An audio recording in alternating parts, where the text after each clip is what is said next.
Cucu durhaka tega habisi nyawa kakek yang sedang duduk santai di rumah. Sungguh tidak terduga peristiwa yang terjadi di Kabupaten Baritokuala, Batola, Kalimantan Selatan.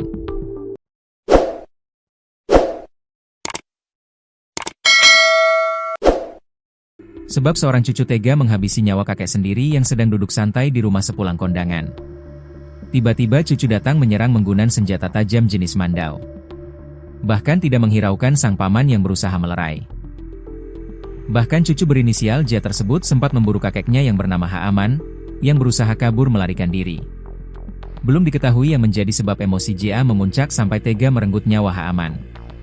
Peristiwa itu menggemparkan masyarakat di wilayah tempat tinggal korban dan pelaku, yakni Desa Pulau Sewangi, Kabupaten Baritokuala. Apalagi JA pelaku yang menghabisi Haaman tersebut adalah cucu korban. Tak hanya Haaman jadi korban, namun sang anak atau paman pelaku bernama Hamdan juga terluka. Kadada macam-macam tadi pagi, tiba-tiba aja, ujar Habibah, keponakan korban dikutip dari banjarmasinpost.com. Menurut Habibah saat kejadian, korban sedang duduk bersantai di rumahnya. Pelaku yang tinggal di rumah bersebelahan tiba-tiba datang menyerang menggunakan mandau. Hamdan, anak tertua korban, yang mendengar suara gaduh berusaha melerai dengan menarik pelaku hingga terjatuh. Setelah itu, Hamdan berlari keluar rumah, namun pelaku terus mencoba mengejar Hamdan. Tadi itu biasa saja, kadada apa-apa. Hamdan duduk habis dari kondangan, lalu mendengar suara tapi tidak tahu ada betimpas, pembacokan. Saat tahu dia mencoba memisahkan, merebahkan pelaku, lalu dia lari keluar dan dikejar ke arah sungai di depan. Jelas Lina, keponakan korban lainnya. Warga sekitar kemudian berusaha mengamankan pelaku dan menghubungi pihak kepolisian. Keluarga pun tidak menyangka insiden nahas itu terjadi begitu cepat, merenggut nyawa korban yang akrab disapa KAI. Akibat serangan tersebut, Haji Aman meninggal di tempat, sementara Hamdan mengalami luka pada jari tangannya dan segera dibawa ke puskesmas untuk mendapat perawatan medis. Darah korban masih terlihat segar tercecer di lantai rumah.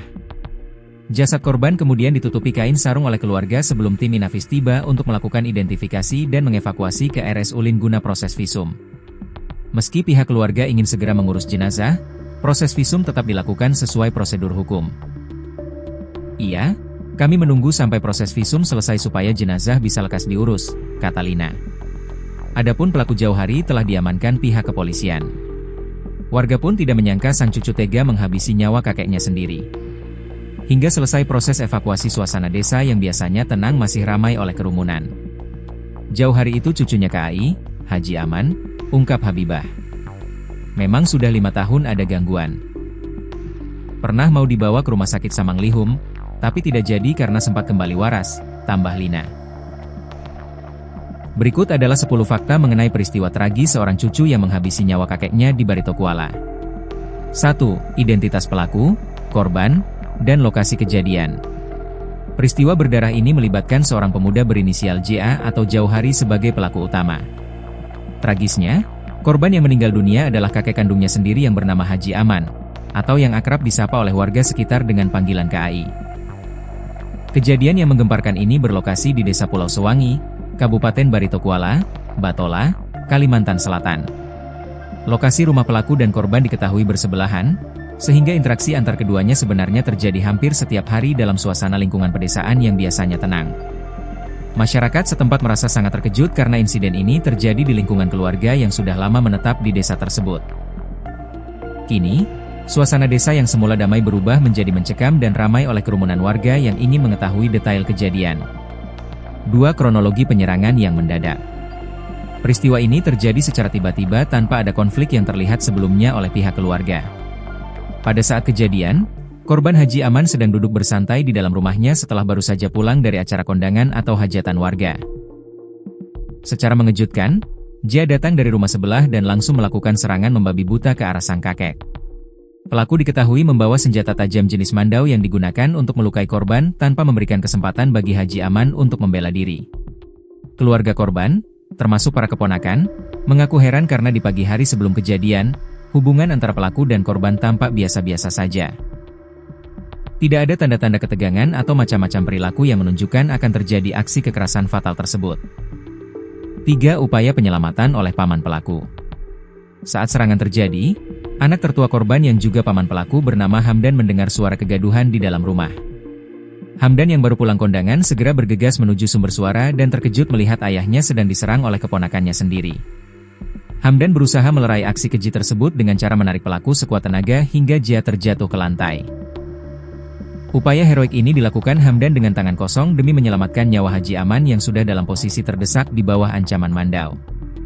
Setelah sempat merebahkan pelaku, Hamdan segera berlari keluar rumah untuk mencari bantuan dan menyelamatkan diri. Namun, pelaku Jia justru bangkit dan balik memburu pamannya tersebut hingga ke arah sungai yang berada di depan rumah sebelum akhirnya warga berdatangan. 4 korban meninggal dunia di tempat kejadian. Akibat serangan brutal menggunakan Mandau tersebut, Haji Aman dinyatakan meninggal dunia secara langsung di lokasi kejadian.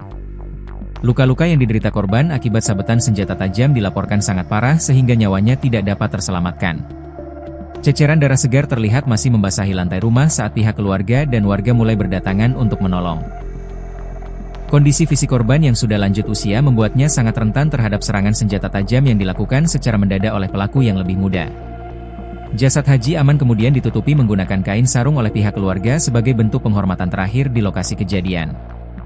Keluarga menunggu kedatangan tim medis dan kepolisian untuk melakukan proses evakuasi jenazah secara resmi dari dalam rumah. 5 luka-luka yang dialami oleh Hamdan.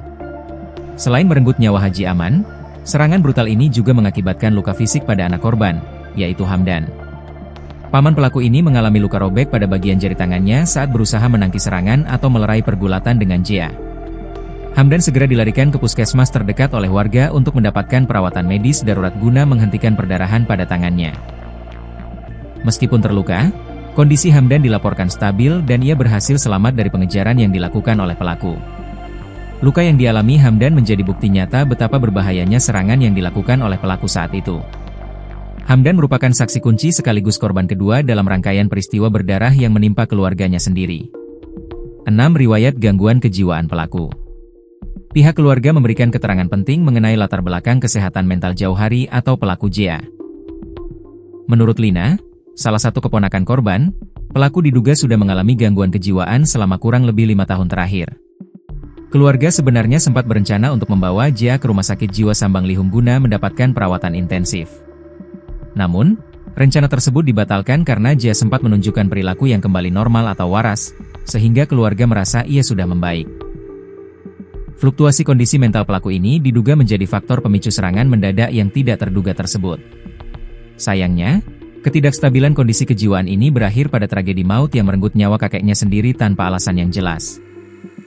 7. Proses olah TKP oleh tim Inafis. Pihak kepolisian Resor Barito Kuala segera merespons laporan warga dengan mendatangi lokasi kejadian di Desa Pulau Sewangi. Tim Inafis dikerahkan untuk melakukan identifikasi tempat kejadian perkara, TKP, guna mengumpulkan bukti-bukti fisik terkait pembunuhan tersebut. Petugas melakukan pemeriksaan mendetail di lokasi penemuan jasad, termasuk mengamankan senjata tajam Mandau yang digunakan oleh pelaku. Proses olah TKP dilakukan dengan sangat hati-hati di tengah kerumunan warga yang memenuhi sekitar rumah korban. Dokumentasi dan pengumpulan bukti dari tim Inafis ini sangat penting untuk mendukung proses hukum lebih lanjut terhadap pelaku. Setelah olah TKP selesai, jasad Haji Aman dievakuasi dari dalam rumah untuk dibawa ke fasilitas medis yang lebih lengkap. 8. Evakuasi jenazah ke RS Ulin Banjarmasin.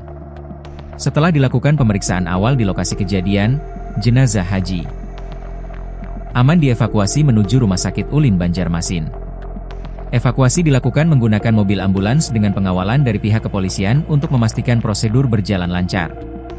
Tujuan utama membawa jenazah ke RS Ulin adalah untuk menjalani proses visum et repertum oleh tim forensik. Langkah ini merupakan prosedur hukum yang wajib dijalani untuk menentukan penyebab pasti kematian korban secara medis sebagai bagian dari berkas perkara. Meskipun pihak keluarga ingin segera mengurus dan memakamkan jenazah KAI, mereka tetap menghormati aturan hukum yang berlaku. Keluarga tetap menunggu di rumah sakit hingga proses medis selesai agar jenazah bisa segera dipulangkan dan dimakamkan secara layak. 9. Pelaku berhasil diamankan warga dan polisi. Pelaku Jauhari, JA, tidak sempat melarikan diri jauh setelah melakukan aksinya karena kesigapan warga sekitar. Warga secara bersama-sama mengepung dan berhasil mengamankan pelaku sebelum ia melakukan serangan tambahan kepada orang lain. JA kemudian diserahkan kepada pihak kepolisian yang tiba di lokasi tidak lama setelah kejadian. Saat diamankan, Pelaku tidak melakukan perlawanan berarti dan langsung dibawa ke markas kepolisian setempat untuk menjalani pemeriksaan lebih lanjut. Penangkapan pelaku dalam waktu singkat ini meredam ketakutan warga desa Pulau Sewangi akan adanya serangan susulan. Saat ini, polisi fokus mendalami motif pelaku dan akan melakukan pemeriksaan psikologis mengingat riwayat kesehatan mental yang bersangkutan. 10. Dampak sosial dan kedukaan di desa Pulau Sewangi. Tragedi ini meninggalkan duka yang sangat mendalam bagi keluarga besar Haji Aman di Kabupaten Barito Kuala. Kepergian sosok kakek yang dikenal ramah ini dengan cara yang tragis menimbulkan trauma tersendiri bagi anak dan cucu-cucunya. Warga desa setempat juga merasakan dampak psikologis, di mana mereka tidak menyangka konflik internal keluarga bisa berakhir dengan pembunuhan menggunakan senjata tajam. Kejadian ini menjadi bahan pembicaraan luas di wilayah Kalimantan Selatan karena melibatkan hubungan kakek dan cucu. Hingga proses evakuasi dan pembersihan lokasi selesai, rumah korban masih ramai didatangi pelayat dan warga yang bersimpati. Tragedi ini menjadi pengingat bagi masyarakat mengenai pentingnya penanganan serius terhadap anggota keluarga yang memiliki riwayat gangguan kejiwaan agar tidak terjadi hal yang membahayakan.